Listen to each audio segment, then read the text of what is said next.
Mes frères et sœurs, bienvenue dans ce moment d'intercession pour la République démocratique du Congo. C'est un temps précieux pour nous tenir ensemble devant le trône de la grâce, car la situation de notre nation nécessite nos prières plus que jamais. La parole nous exhorte à prier sans cesse, et nous croyons que Dieu entend le cri de son peuple. Levons-nous pour intercéder pour le Congo, pour nos familles et pour tous ceux qui souffrent aujourd'hui.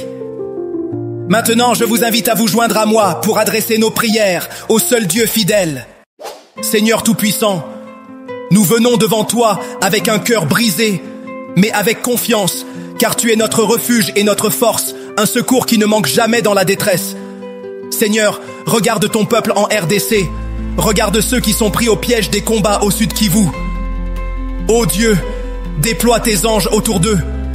Sois un mur de feu pour protéger les familles, pour ouvrir des chemins sûrs aux déplacés. Seigneur, toi qui as ouvert la mer Rouge, ouvre les routes d'évacuation pour nos frères et sœurs. Père, nous crions pour ceux qui souffrent dans les camps surpeuplés. Ô Seigneur, touche le cœur des autorités, brise les obstacles sur les corridors humanitaires. Nous déclarons, au nom de Jésus, que la nourriture arrivera, que l'eau coulera dans ces lieux desséchés, car toi, Éternel, tu es celui qui donne à boire à celui qui a soif. Seigneur, nous élevons les femmes et les enfants exposés à la violence. Seigneur, aie pitié, protège-les des mains des oppresseurs, qu'aucune arme forgée contre eux ne prospère. Fortifie les équipes médicales qui œuvrent jour et nuit pour soigner les blessés, pour apporter la guérison. Nous demandons des ressources abondantes pour les hôpitaux, des médicaments, des lits, du matériel de soins. Père, pourvois selon ta richesse et ta gloire. Seigneur, nous prions pour les enfants arrachés à leur famille, enrôlés de force dans les milices.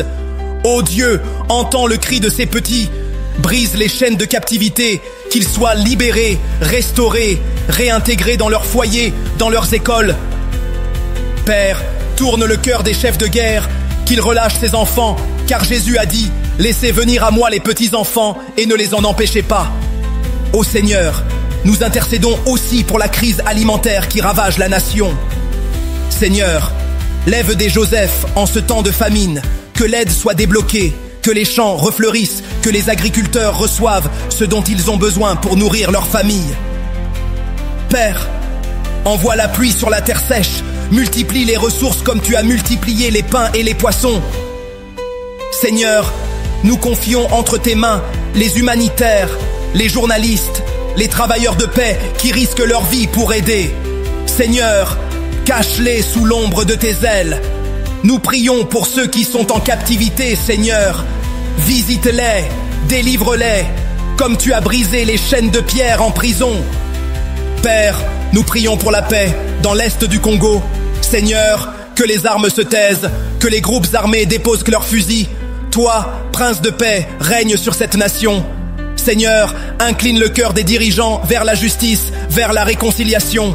Que la corruption soit exposée, que la vérité éclate, que la lumière brille dans les ténèbres. Père, nous te remettons aussi l'avenir de cette nation. Seigneur, qu'un renouveau vienne, qu'un esprit de repentance descende sur le pays, qu'un réveil éclate dans les églises, que le peuple se tourne vers toi. Seigneur, nous croyons que tu es capable de restaurer ce que l'ennemi a détruit. Comme il est écrit, je vous restituerai les années qu'ont dévoré la sauterelle, le gélec, le asile et le gazam. Seigneur, merci parce que nous savons que nos prières ne sont pas vaines. Merci parce que tu es fidèle, tu es puissant, tu es un Dieu de miracles. Nous nous tenons sur ta promesse, car tu as dit, si mon peuple sur qui est invoqué mon nom s'humilie, prie, cherche ma face et se détourne de ses mauvaises voies, je l'exaucerai des cieux, je lui pardonnerai son péché et je guérirai son pays. Merci Seigneur, nous croyons que tu agis déjà. Dans le nom puissant de Jésus-Christ, nous avons prié. Amen. Mes chers frères et sœurs, restons fermes dans la prière. Continuez à méditer la parole de Dieu, car c'est elle qui nous fortifie. Que le Seigneur vous garde et vous bénisse abondamment. Je vous encourage également à télécharger l'application Bible Nanga et à écouter les chapitres quotidiens que nous partagerons sur cette chaîne à travers des vidéos courtes chaque jour. Abonnez-vous pour ne manquer aucune notification et restez connectés à la parole de Dieu. Amen.